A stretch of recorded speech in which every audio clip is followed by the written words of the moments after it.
Assalamu alaikum wa rahmatullah. Barkanmu da safiya, da fatan kowa tashi lafiya yana cikin ƙoshin lafiya. Allah ka sada mu da alkhairin wannan rana ta Juma'a.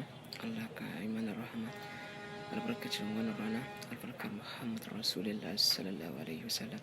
Allah ji kan abokananmu, Allah ka yi musu rahama, Allah ka samu an tabbata zuwa, Allah ka samu cika da imani. Allah ka ce mu roƙe, Allah ka yi musu rahama, Allah mu an tabbata zuwa, Allah ka samu cika da imani. Allah ka raba mu da iyayenmu lafiya, Allah ka raba mu da iyayenmu lafiya, Allah ka biya mana buƙatunmu na alkhairi, Allah ka biya mana buƙatunmu na alkhairi ya Allah. Albarkar Muhammad Rasulullah sallallahu alaihi wasallam. Assalatu wassalamu alayka ya Rasulullah, assalatu wassalamu alayka ya Rasulullah, assalatu wassalamu alayka ya Rasulullah.